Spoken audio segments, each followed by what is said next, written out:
Good evening, visitors. Welcome to the Australian War Memorial's last post ceremony. My name is Jennifer Surtees, and joining us today from the Royal Australian Air Force is Wing Commander Steve Wiedemann. We warmly welcome the family of Lieutenant John Forbes Gordon, whose story will be told shortly. We welcome the veterans who have served, those that are still serving, and the families that love and support them. We acknowledge the members of RSL and Services Clubs Association, RSL Victoria and RSL Queensland, who are watching the broadcast of this ceremony across Australia. During this evening's ceremony, wreaths will be laid at the base of the Pool of Reflection by family and visitors to the memorial. If you are able, please stand and join in singing the National Anthem.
The Australian War Memorial was the vision of Charles Bean, Australia's First World War official historian. Bean landed with the Australian troops on Gallipoli and stayed with them at the front through to the end of the war. The idea of this national memorial and museum came to him at Pozières, France, in the depths of the bloody fighting of 1916. Bean's idea was that this would be a place where families and friends could mourn loved ones buried in faraway places. It would also be a place that could help all Australians understand what these men and women had endured and what they had done for us. Bean's vision, to which we remain true, is best expressed as inscribed in the entrance to the memorial's galleries. Here is their spirit in the heart of the land they loved, and here we guard the record which they themselves made. Tonight, we will read the story behind just one of those on the Roll of Honour, which lists the names of more than 102,000 men and women who have given their lives for us in war and on operations for more than a century. But first, we present a lament, Flowers of the Forest. Wreaths or floral tributes will now be laid at the base of the Pool of Reflection.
Today we remember and pay tribute to Lieutenant John Forbes Gordon. John Gordon was born in Sydney on the 20th of October 1918, the fourth of 5 children born to James and Gladys Gordon. He was educated at Cranebrook School in the eastern Sydney suburb of Bellevue Hill, where he was a noted sportsman, excelling at cricket in particular. After school, he spent 2 years jackarooing in the Boggalil district of New South Wales and Western Queensland, before returning to the family property of Werrua, just out of Bungendore. Gordon enlisted in the Australian Imperial Force on the 30th of May 1940 at Martin Place in Sydney. By then, he had served for 1.5 years in the 7th Light Horse Unit of the Australian Military Forces. After a short period of home leave, he was assigned to an engineering unit and sailed for the Middle East, arriving Christmas Day 1940. Gordon was soon marked as potential leadership material and was sent to Officer Cadet Training School in Cairo. During his training, he suffered from a bout of jaundice in August 1941, but was soon back to finish the course. In December, he was posted to the 2nd 33rd Battalion as a lieutenant. The 2nd 33rd occupied a position around the port of Tripoli in Lebanon until early 1942. Following Japan's entry into the war, the Australian government requested the return of the 7th Division to Australia. After returning home for training in preparation for jungle warfare, Gordon and his battalion left Australia again in late August, arriving in New Guinea as the Japanese forces advanced along the Kokoda Track and towards Port Moresby. 4 days after arriving, the battalion was thrown into battle around Iribarba. As the Japanese advance continued, Australians withdrew back to the Almeida Ridge. As the 25th Brigade withdrew, the 2nd 33rd formed a rear guard covering the withdrawal. When the Japanese began to withdraw, the Australians pursued them back to the beachheads on the northern coast. Throughout October and November 1942, Gordon's battalion fought at Myala and Gorokai before being thrown into further fighting around Gona in late November. Casualties were heavy, and by the time the Japanese beachhead had been destroyed and the battalion was withdrawn to Port Moresby, it had been reduced to 2 companies. Among the dead was Lieutenant John Forbes Gordon, who had been killed in action on the 19th of November. Sergeant Tom Twentyman later wrote to John's parents and gave an account of his death. "I knew your son well. He was my platoon commander. John was sent out with the remnants of our platoon and a few from 11th Platoon to contact another brigade. But instead of the men being where they were expected to be, the Japanese were well dug in. A Brent gunner was instantly killed and his number 2 badly wounded. The lads put up a great but futile fight and were ordered by John to give him covering fire while he went to try and get the wounded man out. He went forward only a short distance and was seen to fall.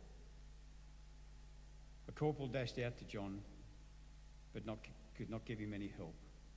John had been killed instantly. His body is buried at Saputa, but after the war his remains were exhumed and reburied at the Balmoral War Cemetery in Port Moresby, where they lie today under the inscription, "Peace, perfect peace." His name is listed on the roll of honour on my left, among almost 40,000 Australians who died while serving in the Second World War.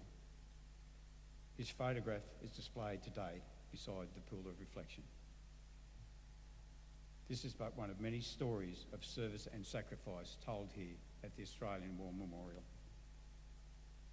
We now remember Lieutenant John Forbes Gordon, who gave his life for us, for our freedoms, and in the hope of a better world.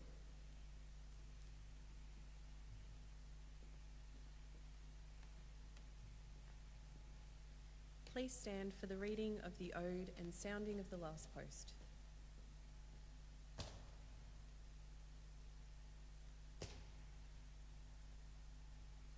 They shall grow not old as we that are left grow old. Age shall not weary them, nor the years condemn. At the going down of the sun and in the morning, we will remember them. We will remember them.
Lest we forget.